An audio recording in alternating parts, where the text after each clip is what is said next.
Good evening. As ever, before I introduce Antoine Picon, I would like to thank Will and also Nan in absentia, Clarkson for the very special and stimulating occasion that we have each year that's brought to us by the Clarkson Chair. Of course, there are two, one in architecture and one in planning, so it's in fact twice a year.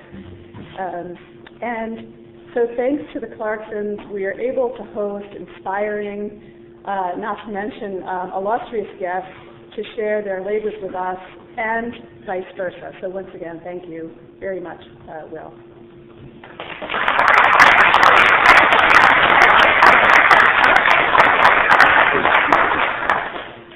So our guest this year, as quite a few of you already know, is Professor Antoine Picon.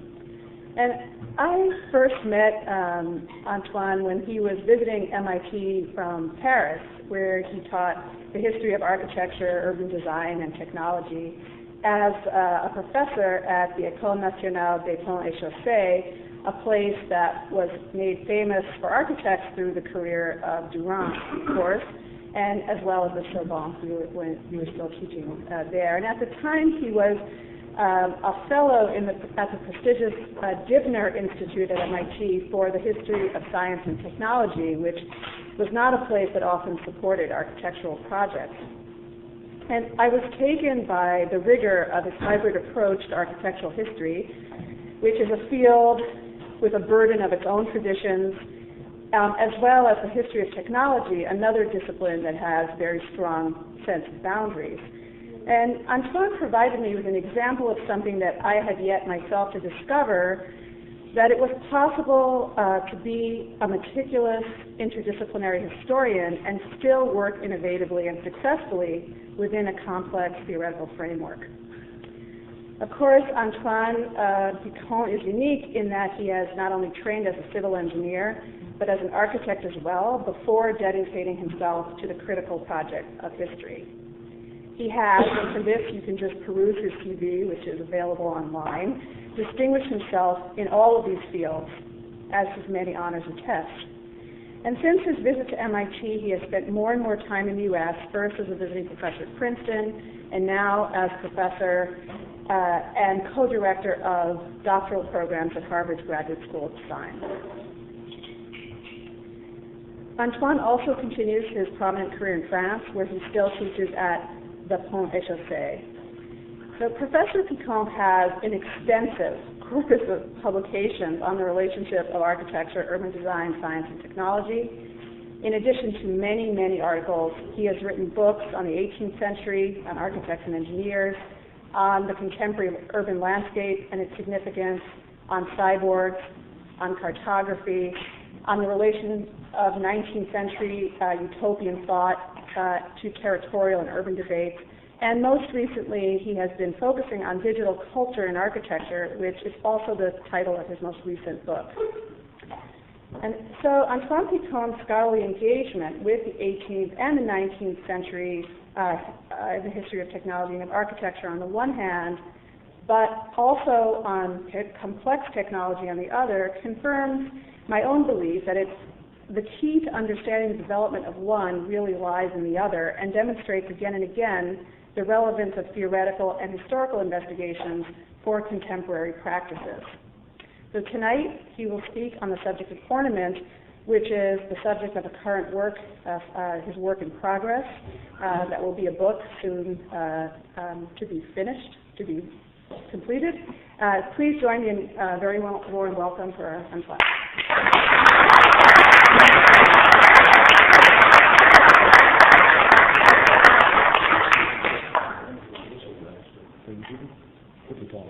It wasn't on? No. Oh, okay.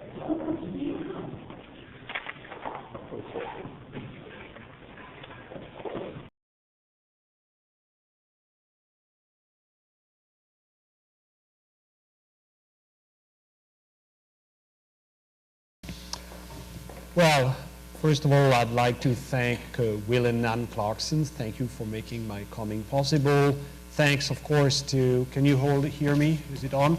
Thanks also to the School of Architecture and Planning, to Hadas, who's interrupted a sabbatical to drive me around Buffalo and make me discover all kinds of wonderful things, from silos to Frank Lloyd Wright buildings, and not to mention Skyscraper by Sullivan. So thank you very much, Hadass, and thank you, Kenny, also, to have taken me out today.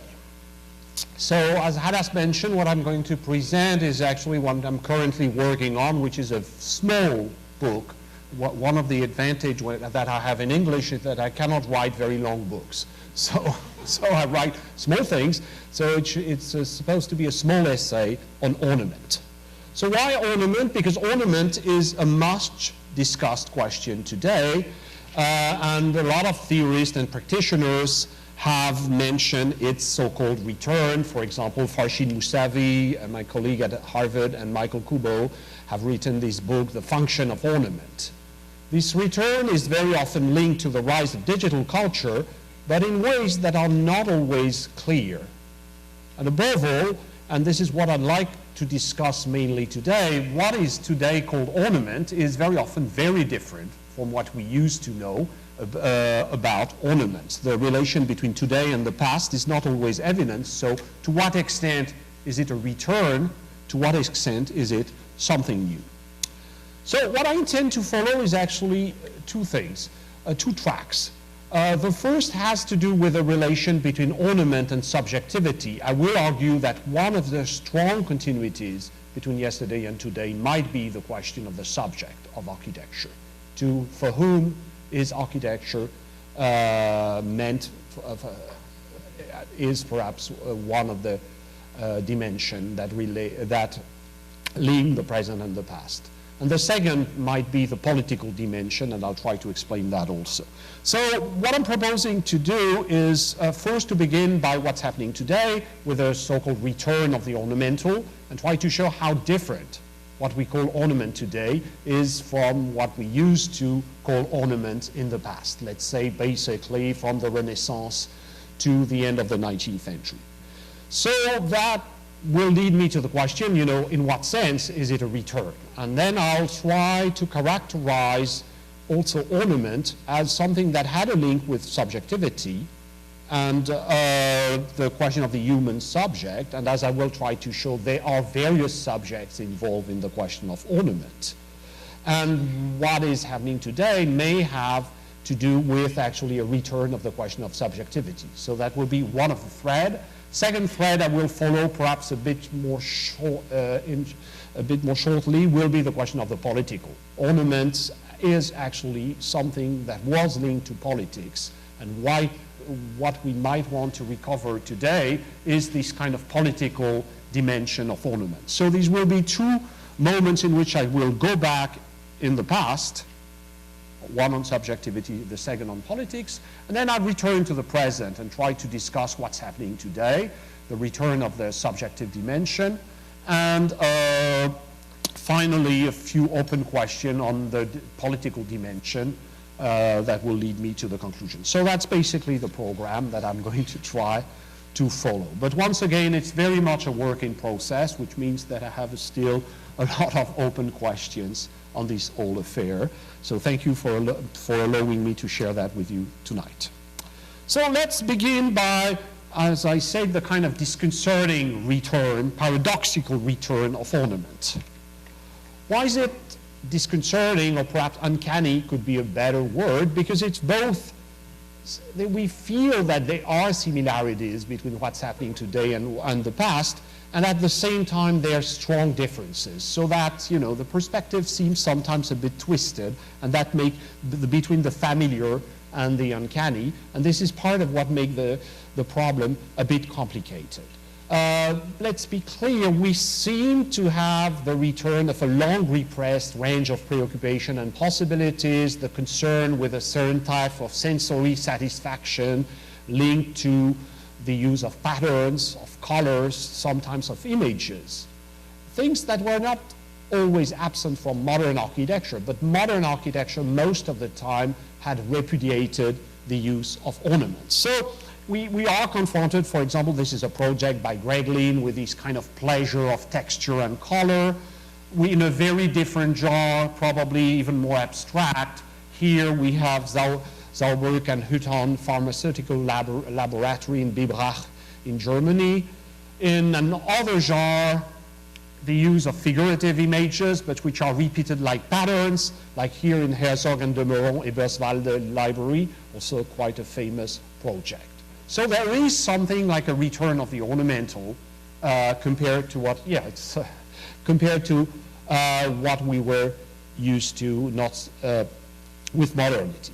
But at the same time, and this will be really my starting point, what we call today ornament is very different from what used to be ornament. So first, ornament in the traditional sense rarely covered the entire surface of the building. If you take Baroque ornament, if you take, there are a few exceptions, Latin American Baroque, some South Italian Baroque, but most of the time, if you look, for example, this is a typical Roman church, 17th, 18th century, and you can see ornament is distributed, but is far from covering the entire surface. There is actually a certain degree of scarcity of ornament, which is part of the traditional use of ornament. Most of the time, ornaments were arranged as discrete elements answering each other on a non-ornamented background. So this is something that was still understood by the 19th century, and when Formigé, who was to become a prominent architect using iron, designed this project as a student for a station, ornament is also something that is limited on the facade of the building.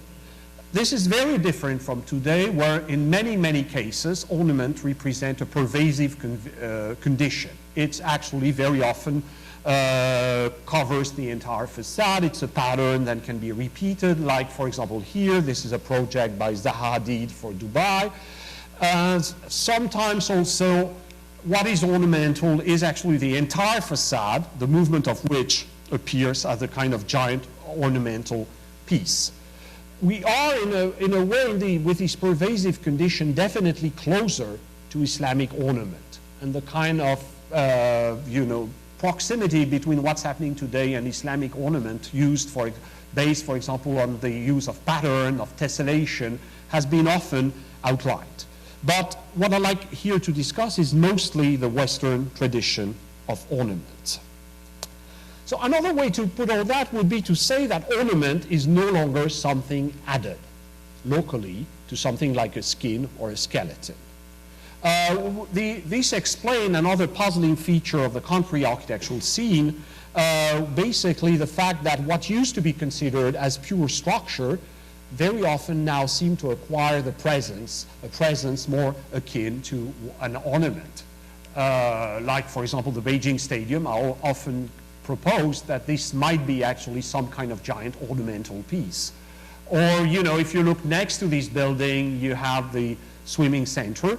And, the use of the Voronoi has definitely a kind of ornamental turn. And by the way, it's very striking that Voronoi have a distinctively, in many projects today, a Voronoi distribution, a kind of ornamental turn. So very often today, the ornament is the facade, is almost sometimes the building.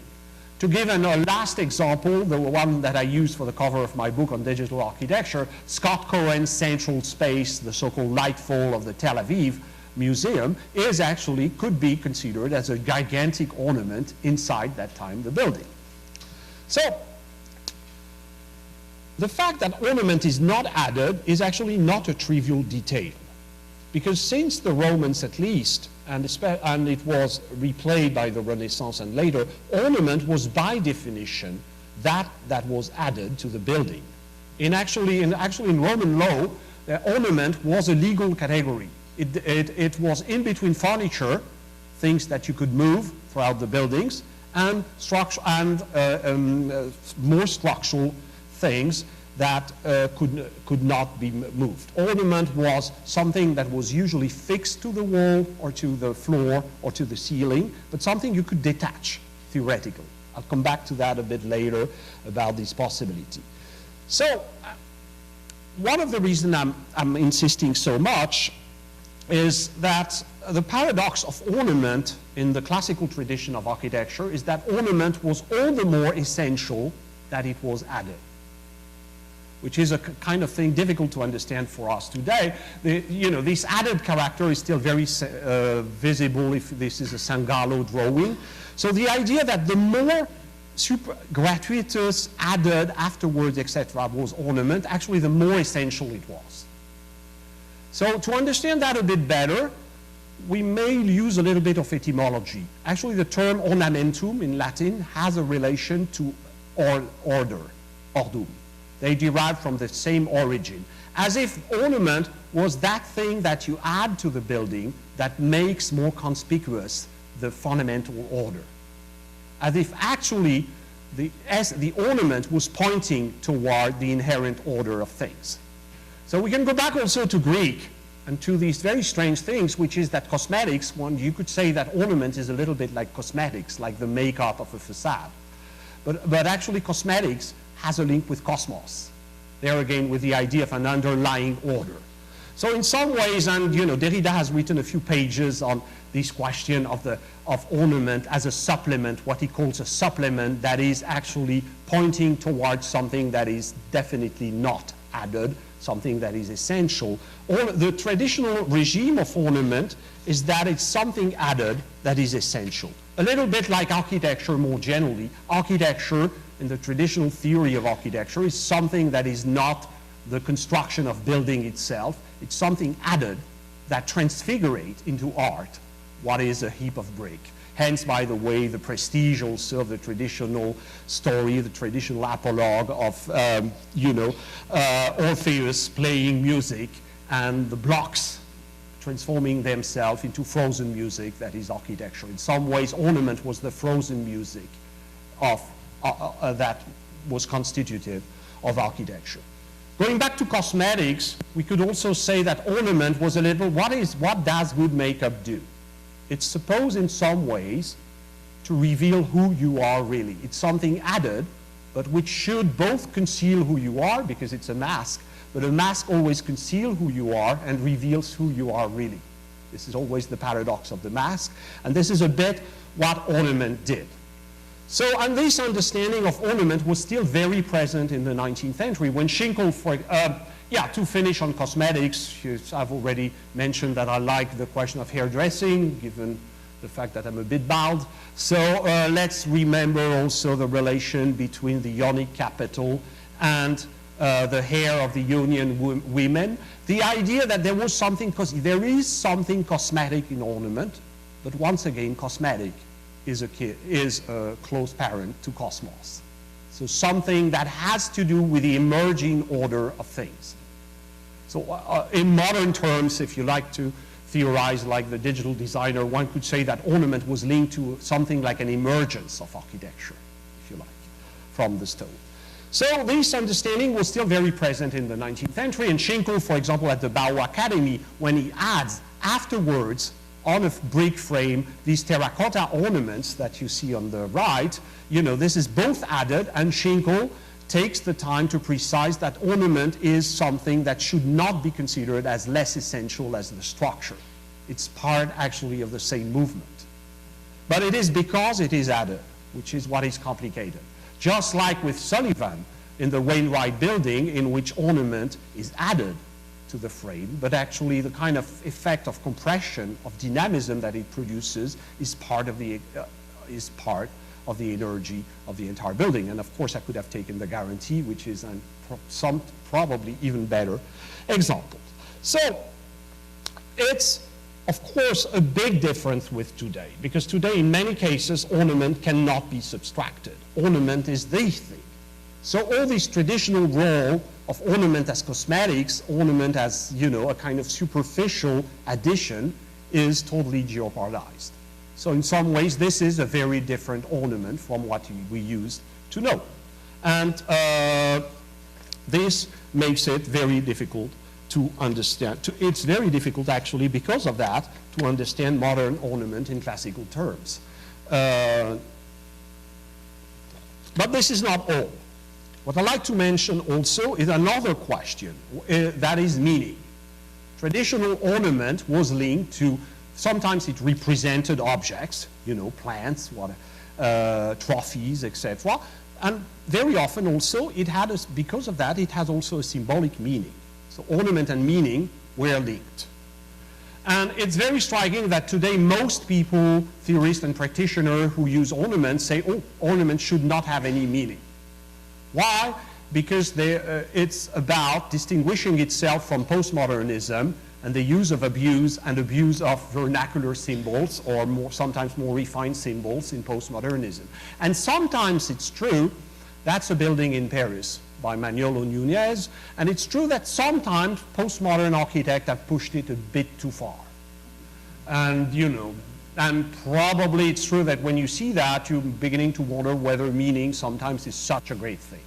And of course, speaking of abuse, the 19th century loved allegories, etc. So you might not know what this is. This is actually a proposal for the pediment of the Pavilion of Fleurs on the Louvre by Carpeaux, which is one of the great sculptors of 19th century France, the guy who did the dancing group on the opera. And this is actually imperial France protecting.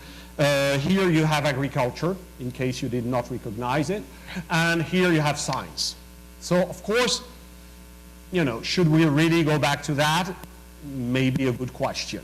On the other hand, let's not forget, however, that most ornaments were related to the question of meaning, but in a more discrete way, to questions, for example, of nature. This is one of the discrete ornaments of the arcades of the Palais Royal in Paris, which relate architecture to the question of nature in a more discrete way.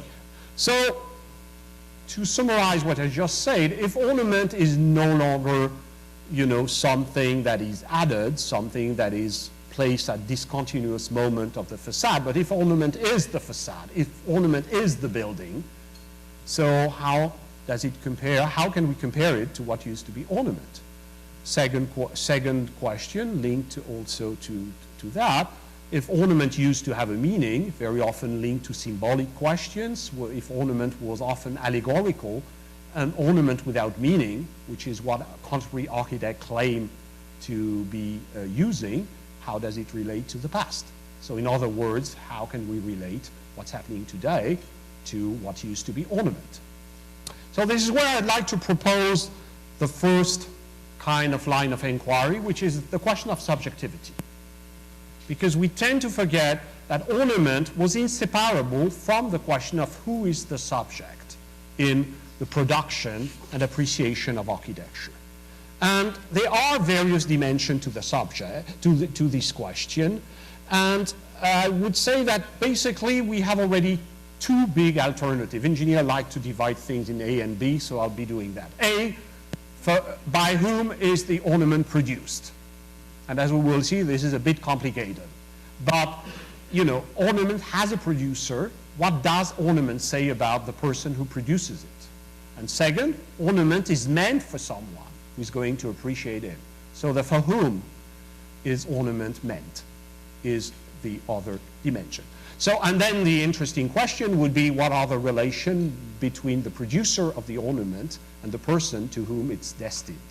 Is also another interesting question. So let's start by whom. The first subject, the most evident subject, at least if we're to believe architectural theory, is the designer, the architect. And from the Renaissance on, in most treatises, there is a profound link made between ornaments, the way designers conceive ornaments, and their inner genius, personality, etc. In the 18th century, theorist Jacques-François Blondel tries to convey the spirit, the creative spirit of even the moldings by comparing them to men's profile. This is the spirit of Scamozzi kind of profile. So the idea, why that? Because the idea is when the designer, when the architect designed the ornament, he expresses something of himself. He expresses his ingenuity, his capacity for creation. With immediately a problem is that architecture has rules. So the architect has to express itself, but what if it expresses too much of itself? And this is the problem, for example, of Mannerism. When Giuliano Romano does this strange thing, isn't Giuliano Romano expressing too much himself? And that will be also the question about Michelangelo as an architect. this will be an ever-recurring tension about ornament. Ornament is what is supposed to express the proper genius of the architect, but genius can transform itself into something excessive, into something exaggerated. So how do we manage that? And we see that this question of the personality of the designer is central.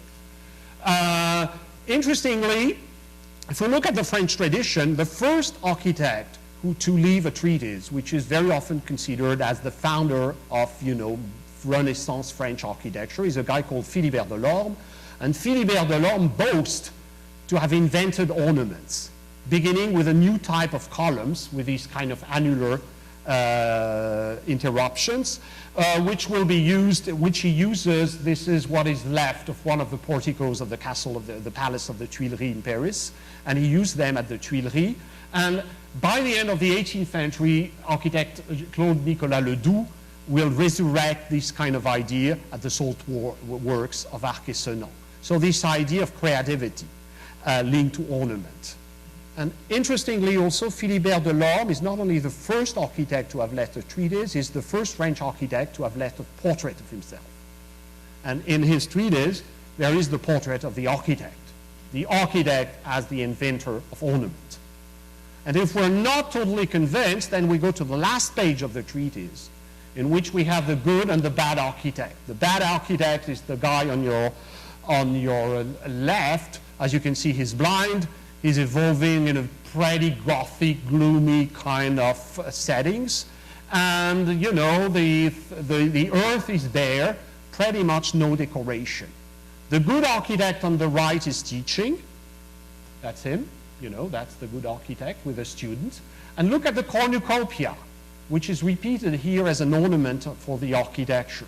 The ornament is one way to mark the possibility to use the resources and the creativity of nature for architecture, which is, by the way, the definition of genius. Genius is a natural disposition to create, so it comes from nature, uses a kind of natural impulse to create.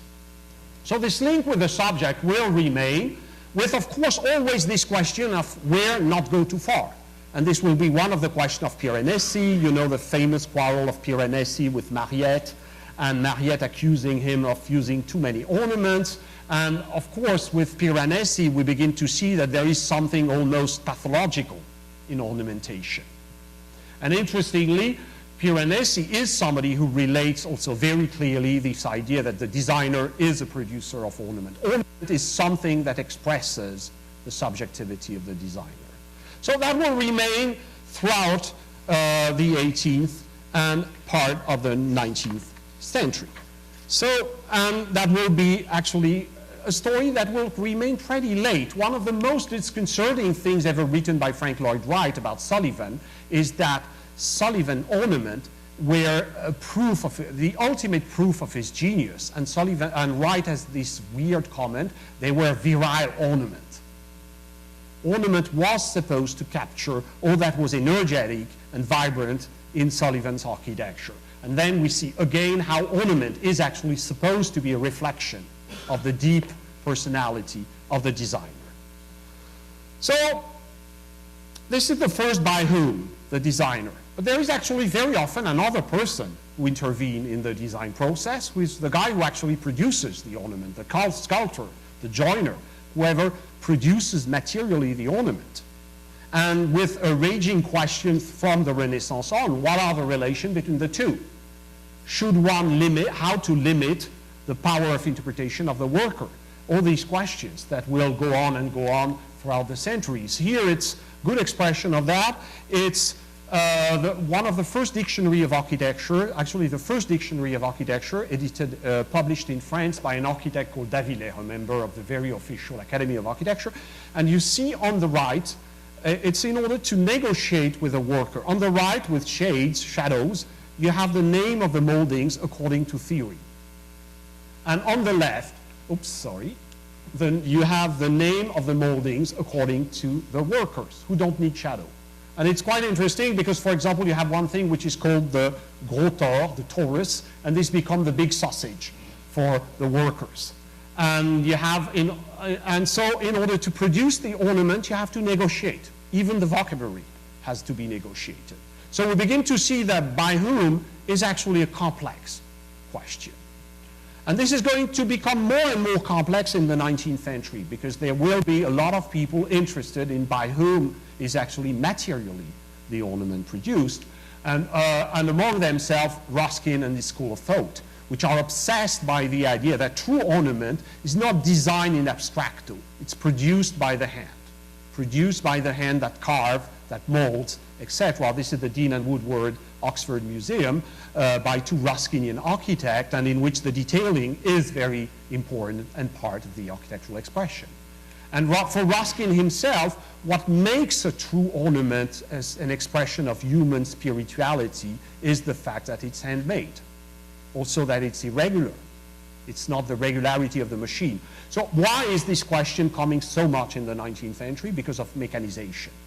And actually, ornament is one of the first things to be industrialized. You know, the building components were not industrialized except ornament in the 19th century. So hence for Ruskin, this importance.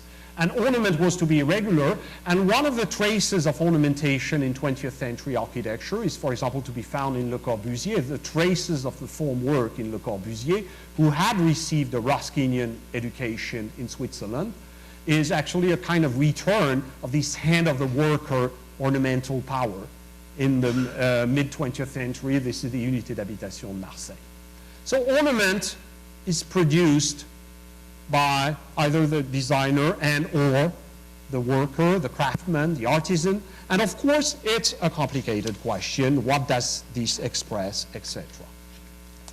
So the question will become all the more important in the 19th century, that the 19th century begin to think more and more of ornament in anthropological terms, because ornament seems to reveal the spirit of a society, what it will be called very often the zeitgeist, and you will find that when Zemper compares the Egyptian capital to women hairdressing again, we have something of this kind of anthropological dimension.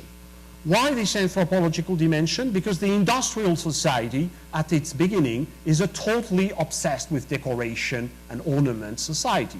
And let me remind you how the 19th century decorated everything. Everything was ornamented, which led to the question also, what is the relation between this overall ornamental sprawl and the kind of natural tendency of man to be ornamenting? For example, when you were kids, for those, not the digital generation, but the others, when you were really, really bored and you were drawing little drawings in the margin of your papers. You know, there is something almost pulsional, like a pulsion of ornament. And the 19th century is really interested in this question, ornament as a pulsion. What does it reveal in the way, not only about a kind of human anthropology, but the depth of human psyche. So there again, subjectivity at another level. And as I say, this is all the more important that ornament becomes more and more prefabricated. This is a house in the southwest of France, and these are actually caryatides in terracotta that you can buy on a catalogue. And it's very common in the 19th century. And so the question of how does it still relate to human psyche? What are the relation to industrialization? What if industrialization was a kind of global pulsion toward ornament? All these questions loom throughout the 19th century. So to finish on that, it's interesting to note that the rejection of ornament by modernity will be initially inheriting this subjective character. You know, when, for example, in the famous Ornament as Crime of Loos, actually Loos based itself on Lombroso, who was a criminologist, and Lombroso who'd made studies about the use of ornament by criminals. And among other things, tattoos, but also what was called by Lombroso criminal potteries, which were things that criminals sketched on their pots, jugs, etc. With the idea that, you know, the risk of ornament is that there is something childish and criminal, or perhaps even worse, female and criminal, in the use of ornament. If you reread Loos, this is very much what is at stake. There is a wonderful article by two scholars on this question, in which you discover that ornament, the problem of ornament was that it was so much linked to subjectivity that if you wanted to promote a modern individual, you had to get rid of ornament. which was more and more seen as barbarian or childish. So, just to argue in some ways that throughout the history of architecture, from the Renaissance to the end of the 19th century, from the Renaissance and the rediscovery of antique ornaments to their ultimate condemnation by laws, ornament was intimately linked to the question of the subject that produces ornament, what it means to be ornamental, to want to produce ornament. Okay? Now there is another category of subject of ornament, which are the people to whom ornament is destined. And of course, with this question that ornament is supposed to say something about the owner of the building which is ornamented, of the room in which he lives, etc., etc. And by the way, this is the castle of Vaux-le-Vicomte by Fouquet, the prime minister of Louis XIV when he was still young. And the real problem of Fouquet is not really actually that he builds a big castle. There have been big castles built by ministers before. But the type of ornament is royal.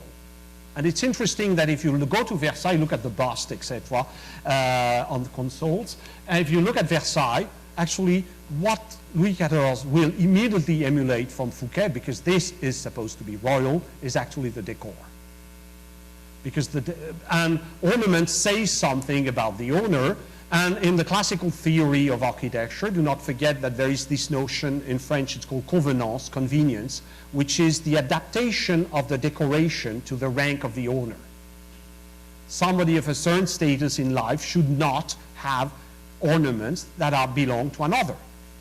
Which is, by the way, something which is linked always to the idea that the ornament in your room are linked to the ornament of your mind.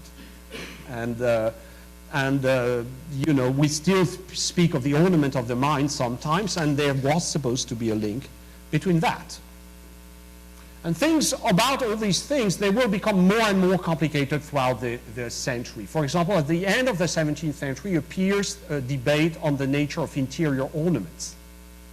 You know, could the interior ornaments be different than the exterior? And ornament will be linked also to the rising sphere of the private sphere. And for example, you know, a lot of studies have been devoted to Rococo ornament and then gendered nature.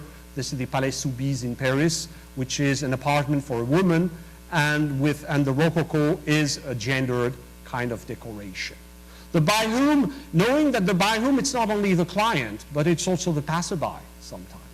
So what is the relation between the client and the layman or woman who just go by the ornamented facade?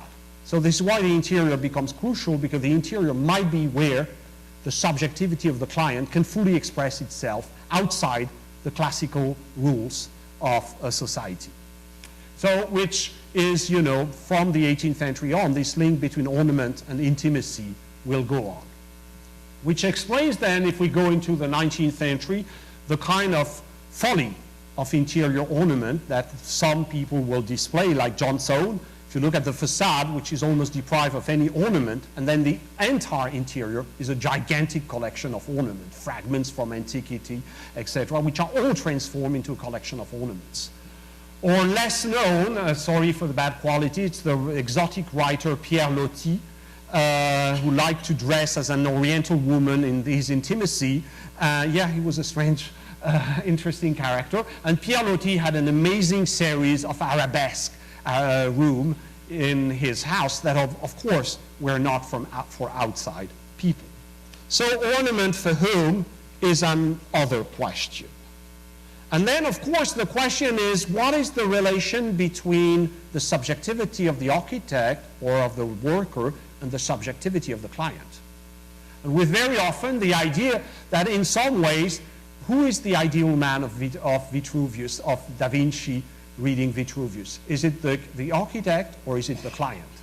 Or is the architect the ideal prototype, etc.?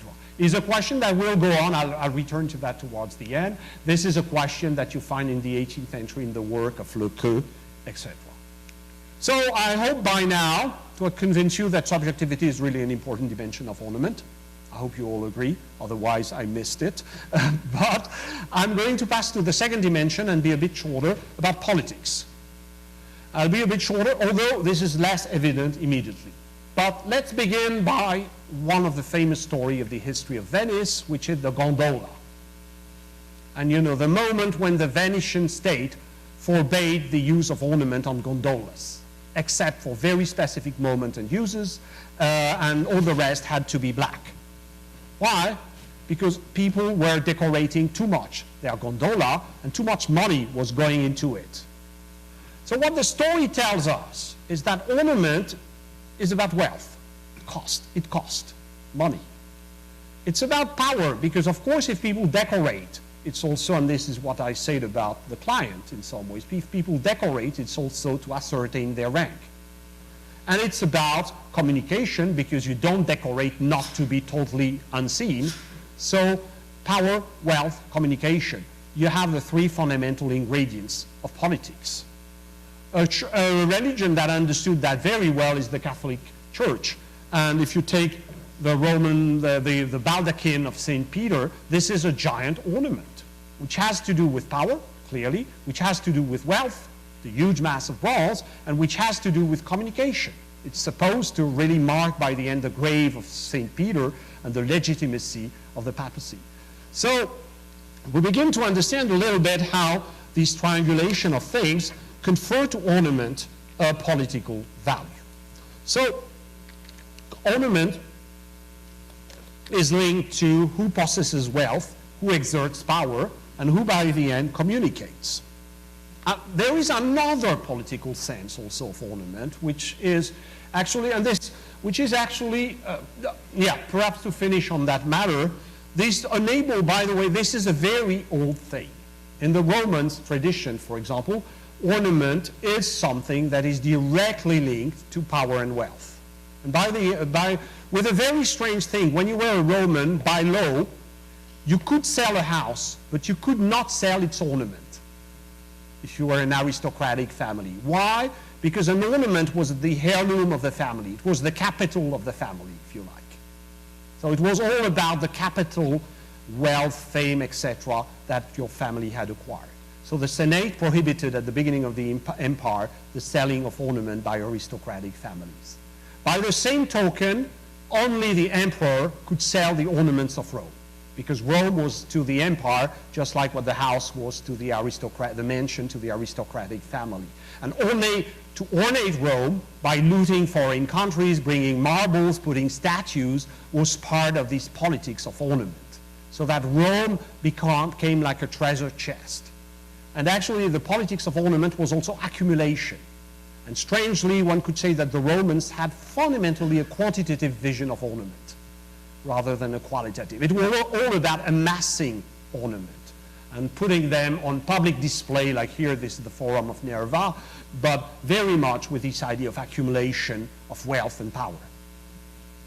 And this is what Alberti, by the way, this is why Alberti is so mysterious about ornament, because Alberti tries to resurrect this vision of ornament, which, by the way, in Rome, this enabled to understand why in the Middle Ages still, you could not sell marbles from Rome without the approval of the Pope, in theory, because the Pope was the inheritor of the emperor, and if you took an ornament from Rome, you had to ask to the inheritor of the empire.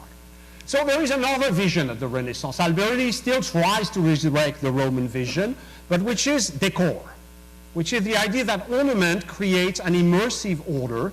And this is Barbaro, one of the mentors of Palladio, who developed this idea that actually ornament is what makes the earth inhabitable. In a way, what Barbaro basically tries to explain, and there are two unhuman realms that man is exposed to. One is nature, which is totally unhuman, and the other are the gods. And in between the two, or history. In between the two, the only way for man to construct a shelter that is livable is actually to ornament his space. Just like if you were in a totally inhospitable hotel room and you put the picture of your kids, whatever, a series of ornaments to make the space livable, which is a little bit what even the Teatro Olimpico conveys, this kind of immersive vision. So ornament will remain a political subject for very long. And then you begin to understand why the French tried to create a French order. which is a very weird idea. Here, and by the way, with very modestly comparable in their opinion to the order of the Temple of Jerusalem. So this is a proposition by the author of the Colonnade of the Louvre, using feather of ostriches in order to reinforce the lightness of the French order. So a very strange thing, but a totally political thing, of course, which has to do with power. And then you're ready, in some ways, to understand what the Americans did at Penn Station, where they use a Corinthian order taken from the Caracalla bathhouses of Rome. Why? Because this was the Empire State, and that, you know, it's a kind of public, large room based on the Roman pattern, but for a democracy. But you reuse a kind of imperial ornament. So ornament was coded, and you can decipher a lot of things throughout the history of ornament, linked to a politics of communication, very often. So this is what I wanted to convey on basically subjectivity and politics.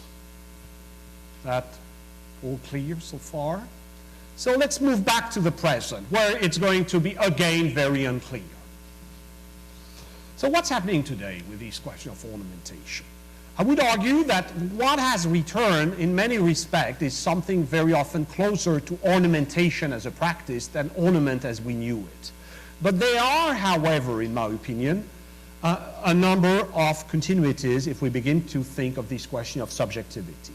So before that, to go towards that, let's pay attention to a number of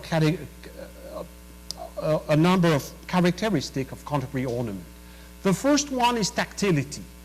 Many ornament today seem to be almost destined to be touched. Even when it's not the case, this is the De Young Museum, and it's almost looked like, you know, the alphabet for the blind.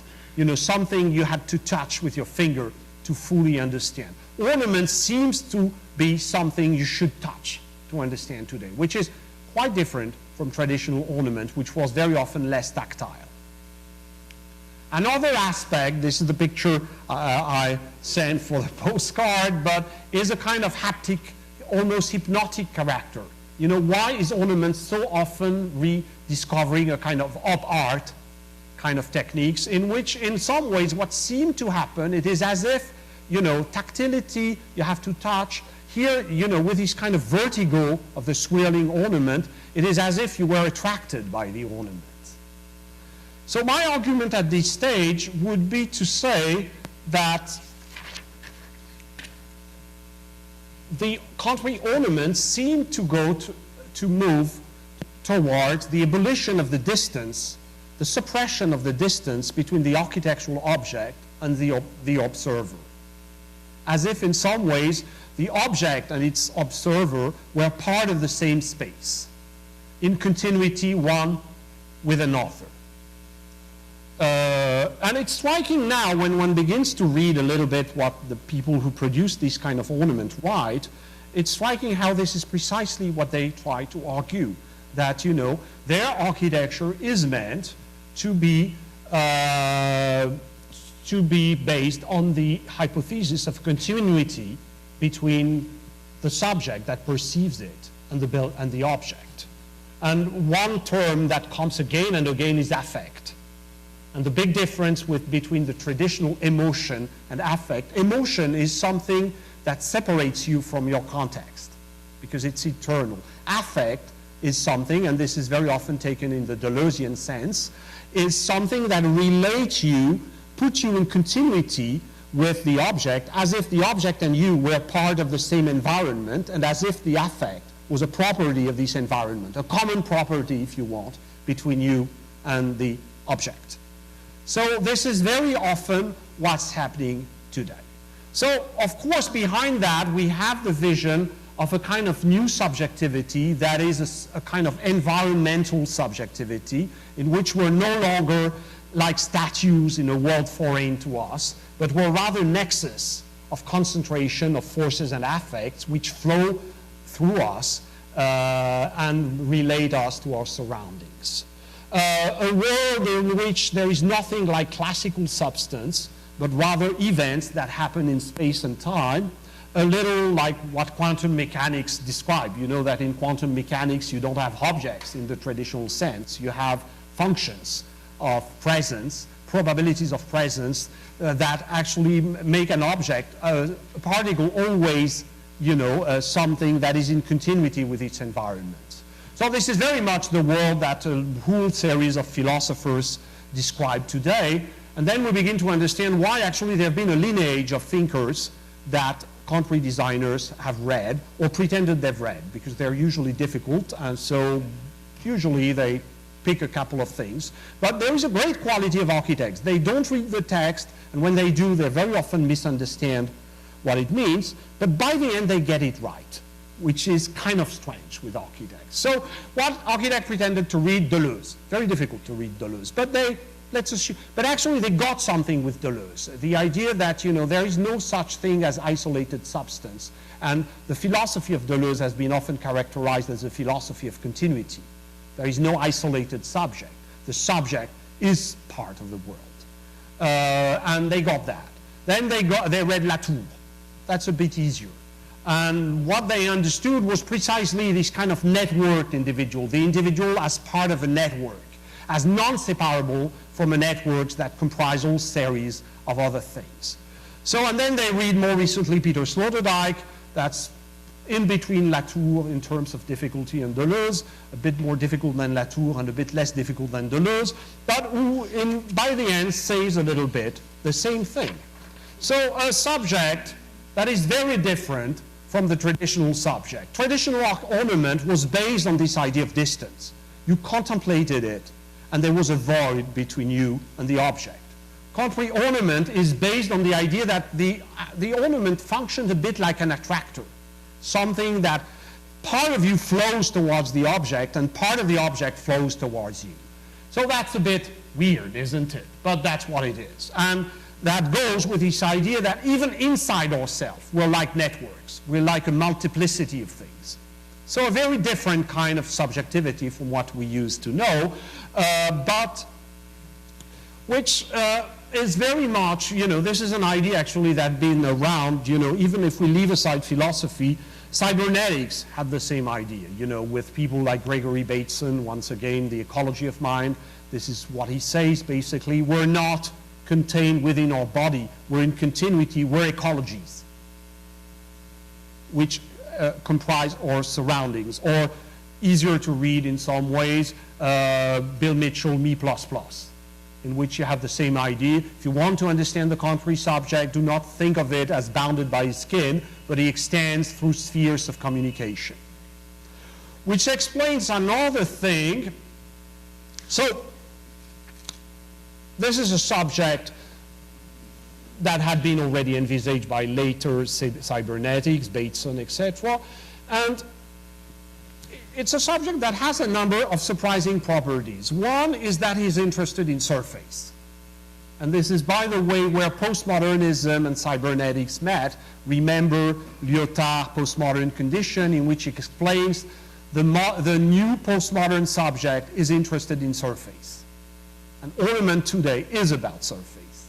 It's about these kind of superficialities that it extends towards you. Another thing is the idea that the new subject, more than forms, he perceives patterns, which is where form and information meets. And this is, I'll pass on that, this is where it meets with the old theory of patterns. In many ways, contemporary ornament are not forms, they are patterns. That's to say, moments in which information merge with visible organization. So I know this is a bit difficult, but life is difficult, and that's like it. That's it. So let's finish on that. The most paradoxical aspect of modern subjectivity is that on the one hand, we're distributed. Take even yourself, you're young, you're distributed within a number of affiliation, password, different identities. You're this on that on this network, that on this other network. You are extended through a myriad of communication, etc., etc. You're certainly not reducible to just a physical body. You're an environment, and you meet with other environment. And at the same time, you're desperately trying to be yourself as an isolated hero. And think there is one place where you do that constantly, it's Facebook. On Facebook, you're an environment, you're defined by your friend, what happened to you. It's all about being beyond yourself, and you're the superhero of your Facebook page. So let's explain the last aspect of country individuality, which is this constant balancing between, you know, spreading around, becoming an environment, and trying to gather together to be again a statue of yourself. And the only way to solve that on a philosophical standpoint, how to be both deeply individual and to be inseparable from what surrounds you, is actually the Leibnizian solution of the monad. And you know, the big secret in this affair, which is you're not really a substance, you're a point of view on the world. What is your Facebook page? It's a point of view on the world. Your point of view of the world, etc. And in some ways, what does the country ornament suggest to you? That, you know, architecture is the point of view you have on architecture, in some ways. So this is how all that functions in relation to this new and a bit disconcerting at times kind of analysis. So one of the hypotheses I make is what is returning actually very strongly through ornamentation today, and what was linked to link in the past to ornament was the question of subjectivity. The only big difference is that it's of course a very different subject from the subject of classical ages or even the Renaissance. It's this kind of postmodern, cybernetic inspired, monadological subject. By the way, why Deleuze? Because Deleuze is somebody who actually endlessly elaborated on Leibniz monadology. So that explains why this is where architects are fabulous creatures, because none of them was ever clear when reading The Fold by Deleuze, which is really, for the students, by the way, do not pretend you've understood The Fold. It's really difficult. You know, it's really difficult, you know, even for philosophers. So, but actually, even if you don't understand it, you've got very often the substance of it, which is where design is a strange activity. So anyway, probably because architects, when they read something and they don't understand, they imagine what it should be. So, and sometimes they guess it right. So what might be returning is actually a strong connection between architecture and the question of subjectivity through ornament, which is one of the great repressed dimensions of modernity for a while. Remember Michael Hayes' demonstration about Hilberseimer, how actually modernity tried to replace, to eradicate humanism at a certain point. And of course it came back already at the end of modernity. Think also Sylvia Levin's demonstration on, you know, Neutra, and there again, you know, who is the subject? Is it the architect or is it the client? And you know, Sylvia Levin has elaborated on, you know, is the architect a kind of super psychoanalyst of the client? You know, but this is actually the question of subjectivity is really back. Now there are questions which are unsolved. One of them is the total eradication of this other subject who produced the ornament in the past, was the artisan. It's very striking today in digital design, and very often in the ornament is produced by people who couldn't care less about workers, artisan, craftsmen, etc. And it's quite striking, by the way, that many of these tectonic digital design things are ornamental, but without workers. And by the way, it's not a hazard, it's supposed to be produced by robots. As if, you know, so strangely, what's happening today is the kind of neo-Ruskinian discourse in which the architect produces the ornament as an artisan, but he makes the artisan disappears. So, and I think this is one of the greatest problems today with ornamentation, that is trying to get rid of this other of the ornament production that was the worker. So that's part of the ambiguity today, and this is not very simple to solve. Other question, is the designer as the producer of the ornament exactly the same as the person who experiences the ornament? There again today, the digital design discourse is that it's the same. You know, the designer is this generic, subjective superhero, which is the same as the client. And we have totally eradicated this traditional dimension. So what I would argue is the reason we have so many difficulties actually rediscovering that there are people who produce architecture materially, and there are clients which are different than the ideal architect, is because there is one thing that has not yet returned, which is the political dimension of ornament. Because these distinctions have actually to do with the political dimension of ornament. And in that respect, I think there we've not totally reinvented ornament. And for me, this is linked to another question, which is the fact that ornament was political very often through meaning and symbol, because it was linked to communication. And we have not yet made peace with meaning. And I would argue that in some ways part of it is because we're so afraid of postmodernism. Let's not fall back into that. But guess what? I think postmodernism was right, at least on this issue, that communication matters in architecture. Very strange today, by the way, because Colomina and others say that architecture is media, and very common discourse, architecture is media. But architecture is not meaning. So what is media without a message? Of course you can be a primitive McLuhanesque, the media is the message, but it's not how it works. So we have a problem there. And I think ornament today, the lack of meaning of ornament is a problem. And it's even worse because we want to exclude meaning, but as Robert Levitt once remarked, meanings come back by the window. You expel it by the door, and it comes back by the window. When Omar does this proposal for Jeddah, come on, it's not neo-Arabesque.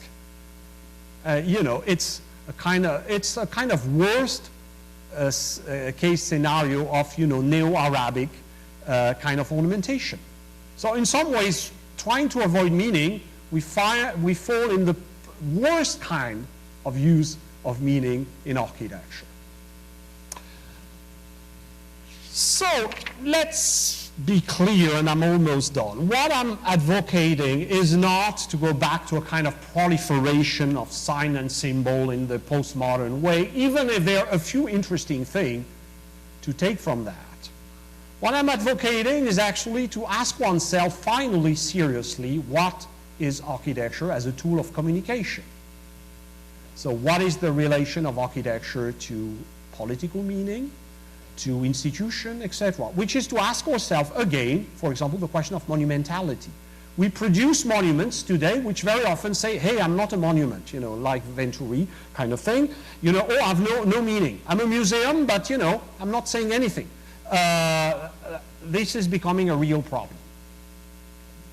So what I'm advocating is in some way to think a little bit more about the relation between architecture and society, architecture and politics.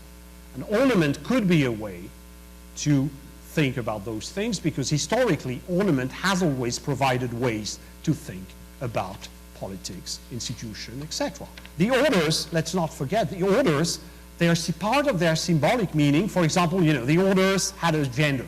Doric was masculine, Ionic was female, Corinthian was supposed to be a young girl, Composite was supposed to be a young boy. Okay, but it was not only that. Ionic was supposed, for example, to characterize cultural programs.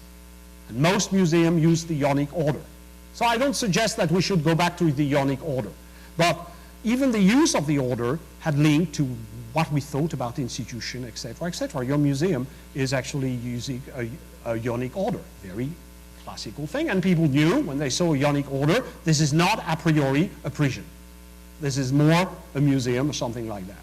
So in some ways, what I'm calling for is rethinking again questions like monumentality, because the modern tried to solve it without ornament, but since ornament is back, we might want to solve it differently. And so the relation to society, and all the more that through digital media, society itself is becoming ornamental. This is not an ornament, actually, it's the density of phone call during a Madonna concert in Rome. It's actually a moving map, but since I'm a cautious person, I never use animation in my PowerPoint. But so actually, you can see actually people arrive to Termini by train, and they give phone call. So you have the density of phone call. Then they move to the stadium where Madonna, etc. And so you have this changing surface, very beautiful, like an ornament. So society itself is a kind of ornamental reality today. So we might want to rethink, and this is really what I wanted to convey, that ornament is a very serious issue, and through ornament, it's how is architecture to understand its place in society, and to convey, I think part of the question we have today to solve is what is the new kind of democratic society we want when we have this society equipped with all this digital stuff, etc. I think for me, ornament is one of the ways in which we can raise this question. So once again, ornament is a totally ridiculous subject, but it's a really important subject, in my opinion, by the end, and thank you very much.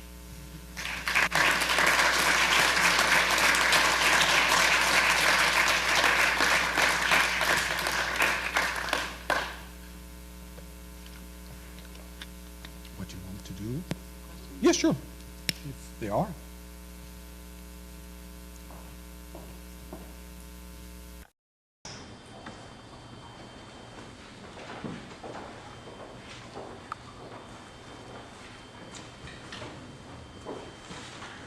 Don't be afraid.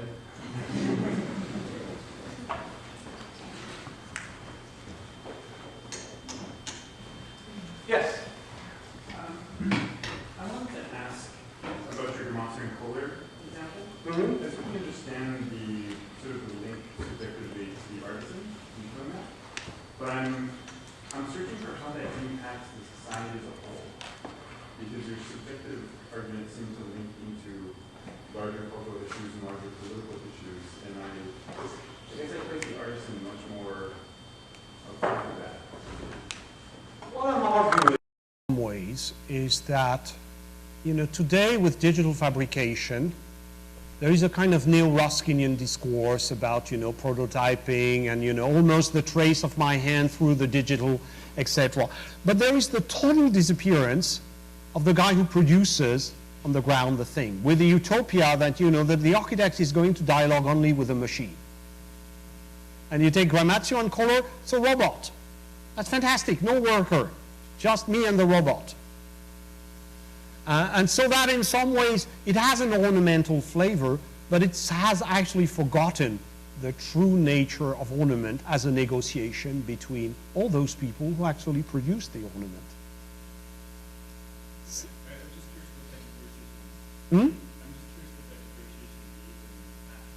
Well, the negotiation was constantly there because the architect designed something, but to which, you know, for example, an eternal question in architecture until the 19th century was, to what extent do you design the ornaments? With some architect who designed everything, you take Garnier for the opera, his practice designed everything, you know, even the tiniest detail. And others just said, I want something like that, and the sculptor did his job. So there were a constant, you know, there was a politics of ornament, which was also a negotiation between all those people who actually produced stuff. And actually, if you look at 18th century decor, sometimes, for example, the joiner was very unhappy at the architect, because the architect has designed something he clearly disliked. So it was, the ornament was part of a battle. So, and I think we are tried, do you have this word to aseptize in English? To clean or to try to, you know, to sanitize. You know, we are trying to sanitize the problem of ornamentation. And I would argue that this is partly because we don't want to look again at the fact that this is political.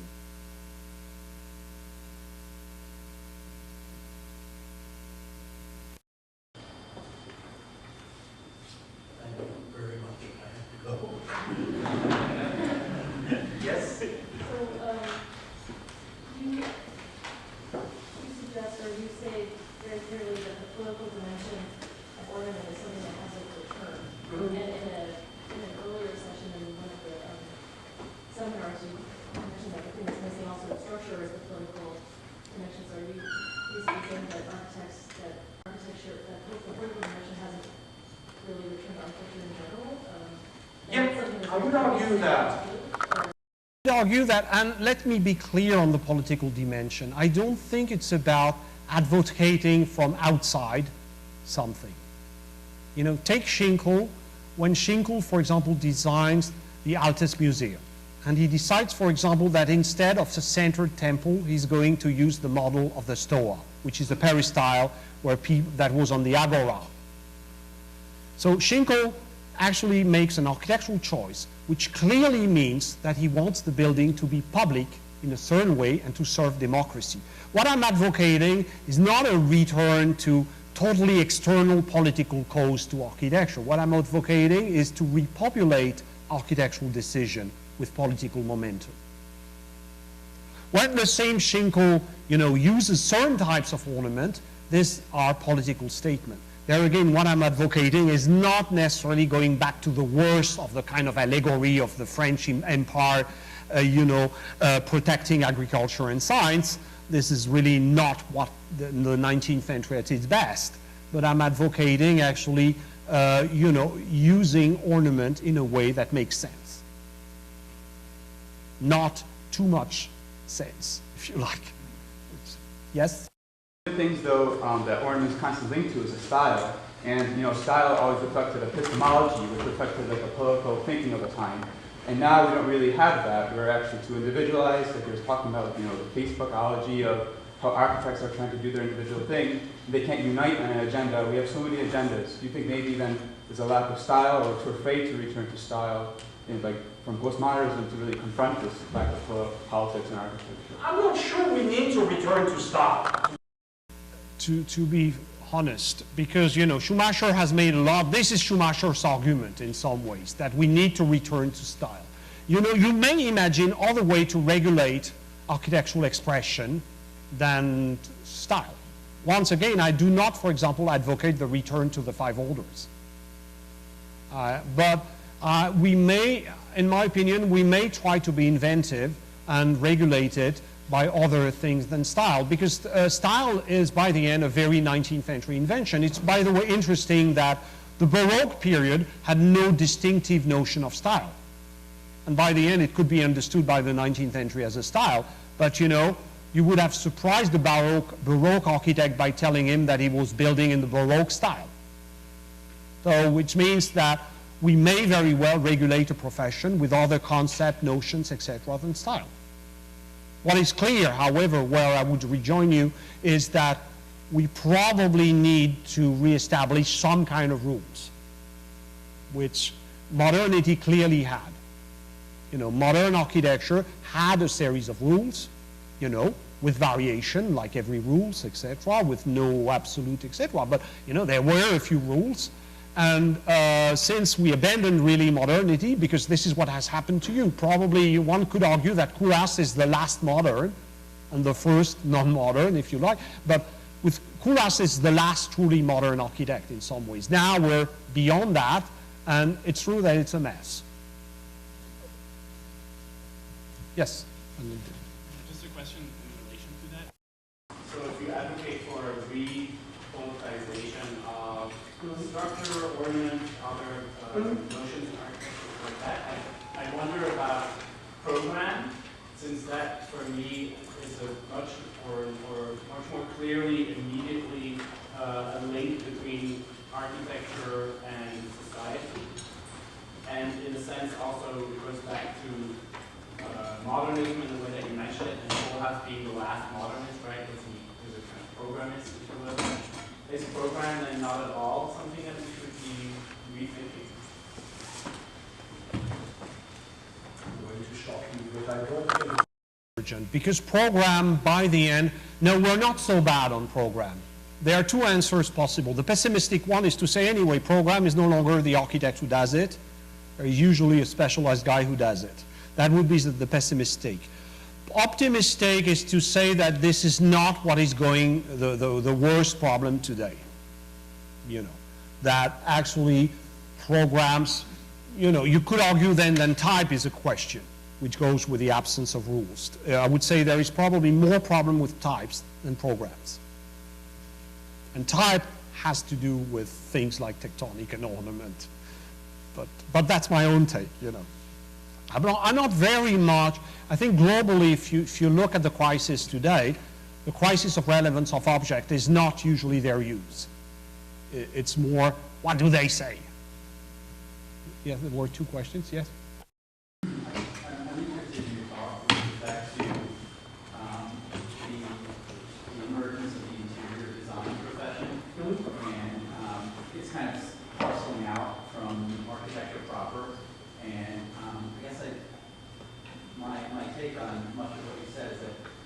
from my point of view, contemporary ornament has never really gone away.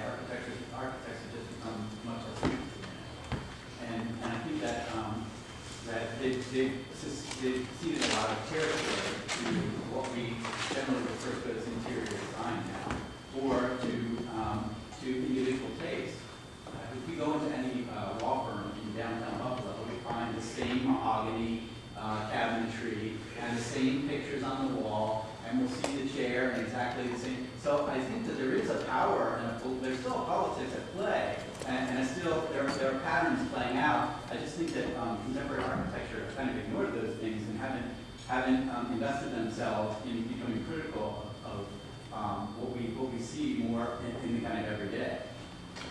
I would probably agree.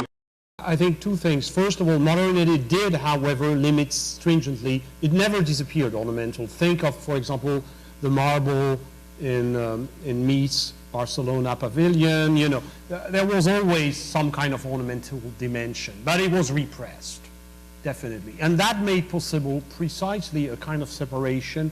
The architect tried very hard to control the interior. And then the interior evolved because there is actually a demand of ornament.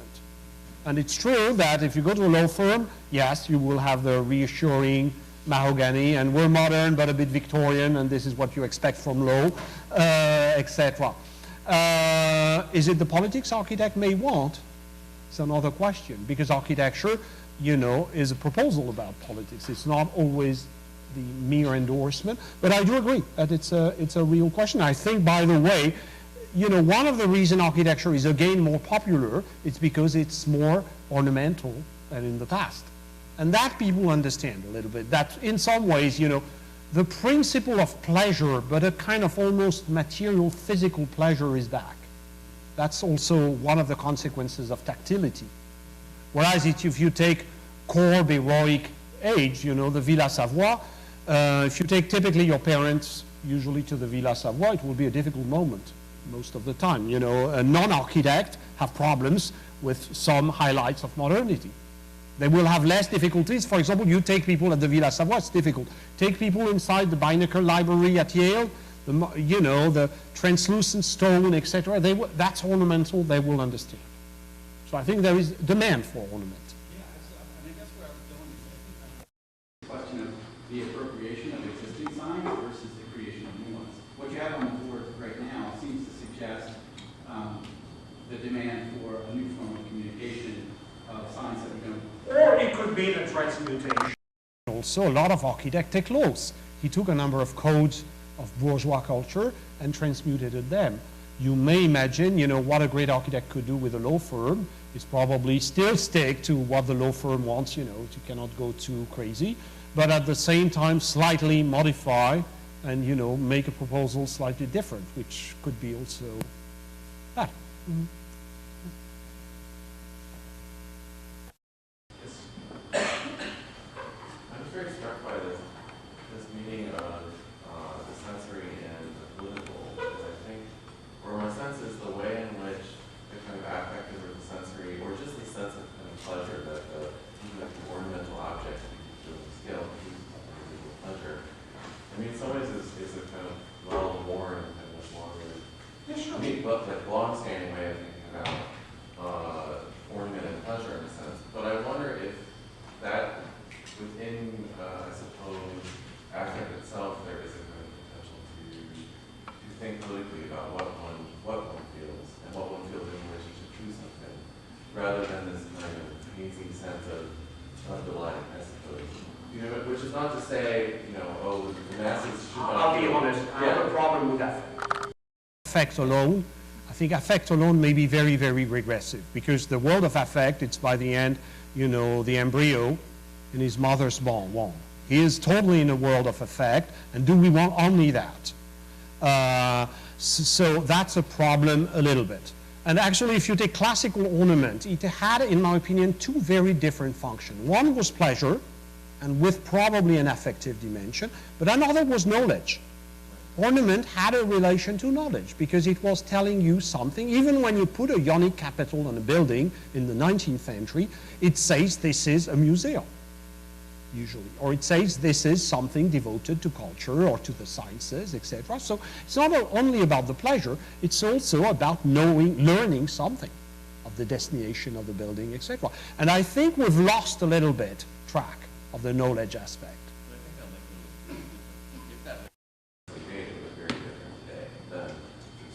What I'm advocating is actually, okay, we got the effect, that's nice, but also a little bit more reasoned knowledge, because we cannot be forever, yeah, sorry.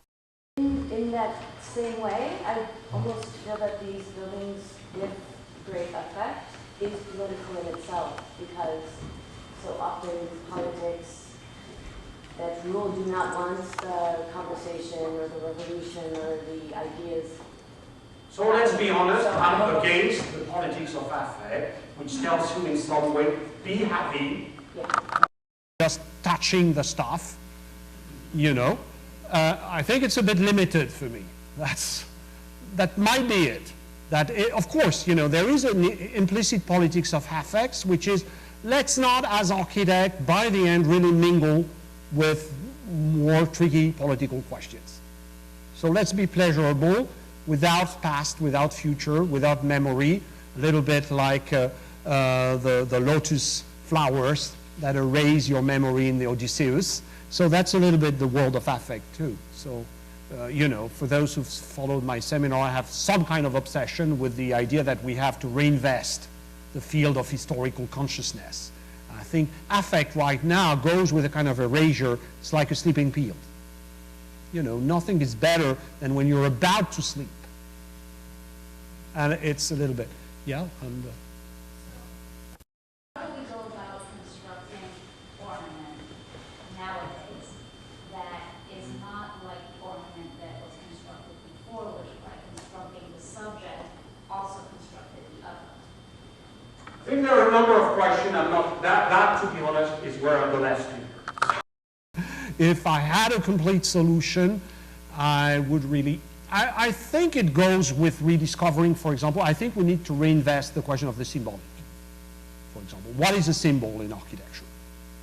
You know, because it's still very powerful. I've shown you again and again the Eisenman, you know, Berlin thing. Why is it so powerful? Because these blocks of concrete evoke the grave, you know, they're almost figurative, without being figurative, which is why, for me, it's such an interesting project. Because they're about to resemble something that we know. And so we might want to reinvest. So for me, that's one of the ways. Another way also, why am I interested in Scott Cohen's Lightfall, despite, you know, despite Scott's many defects, he's a great friend of mine, but he's quite something. It's because this gigantic ornament, you know, although Scott is in some ways not a very political person, but the giant ornament says something about a certain kind of concrete, more topologically, etc. I think, for example, we might want by the end to think a bit more on the symbolics of topology. Right now we do as if it has no meaning at all. I think it's not true. So, a few things like that. Yes? I noticed that you only once created a house. Everything is big buildings. Architecture is not just big buildings. And if you look for ornamentation, it is the housing that people live in and the facades that they created, which are part of their culture. And I thought that I don't understand why you. Because I'm European, you know, I'm I'm guilty. I agree. No, because basically this is typical European thing, which is very often architects do not build that many private houses. Not in Belgium, that's true, but Belgium is not Europe, you know that. Not that many Belgians. So I agree. But I actually, very good remark. Well, I'll show you how I work Seven's house and the other his house. They were a big power system. I agree. But I agree this is a very good point. Yes. I would like to correct the gentleman in the second row that houses are a size where your country is considered a house.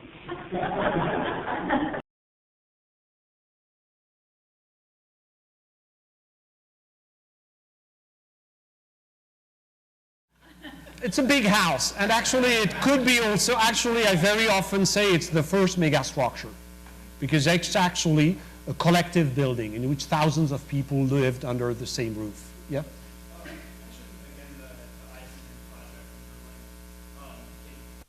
Context of the politicization of these issues in regards to memory.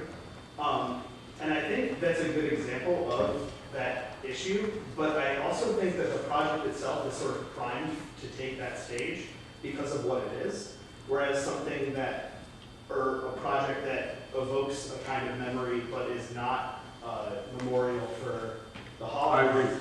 I agree. Yeah. I totally agree. That's easy. Yeah. In some ways. And another thing you could also say that he reinvent, you know, there is another project which is the cemetery of Rossi. Actually, it comes directly, and you know, the best secret these days is that postmodernism is returning without we even knowing it.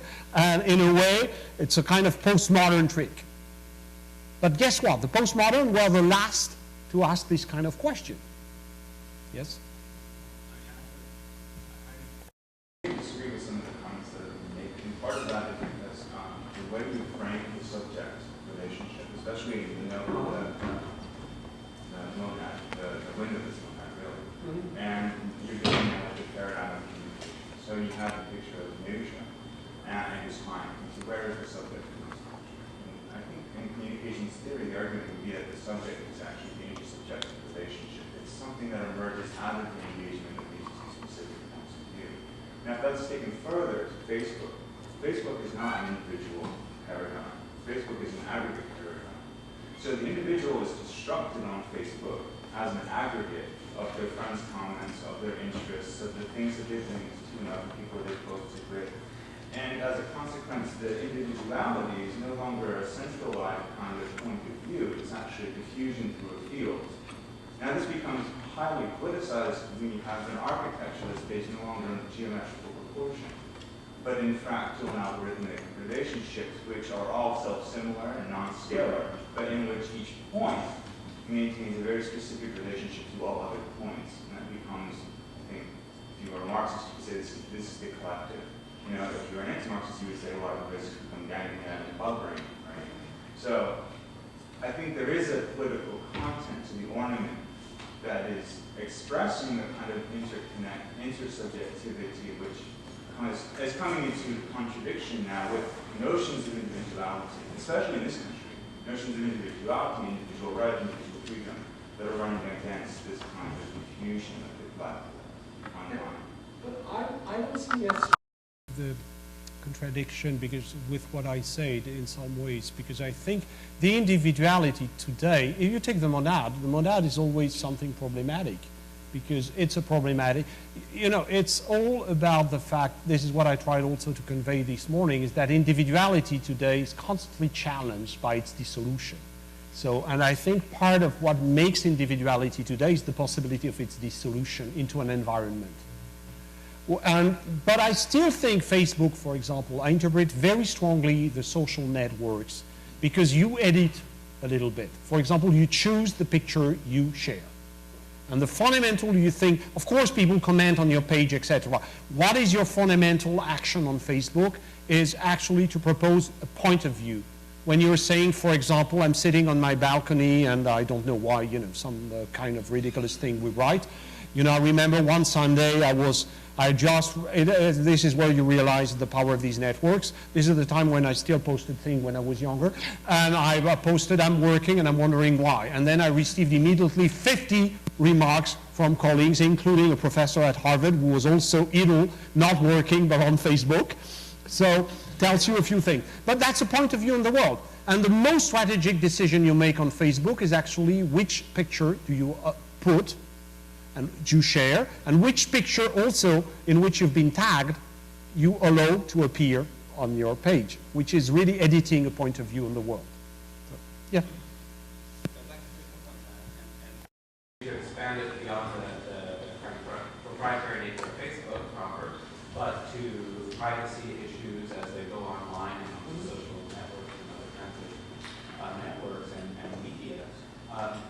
There is, for example, and this I think picks up on what you're saying, is this widespread practice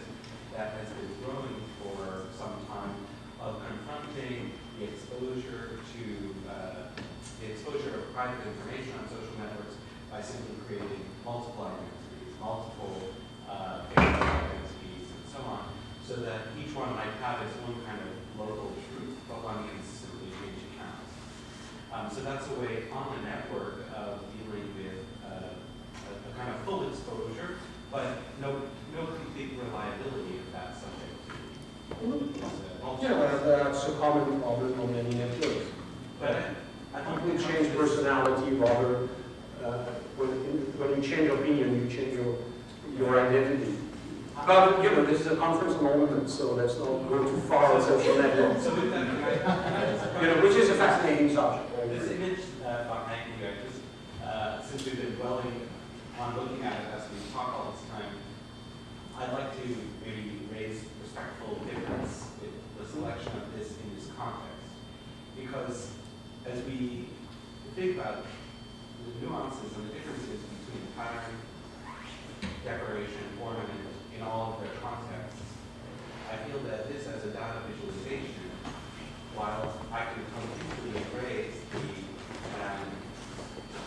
extension of the political context and nature of the movement as we've been discussing it, as it extends to the inhabitation of wireless networks, communication networks, I feel that there's a kind of intrinsic difference as it becomes patterned in an image like this that is itself kind of metaphorically built on a topography, a graphic model, but actually is itself, it has its own kind of local visual language.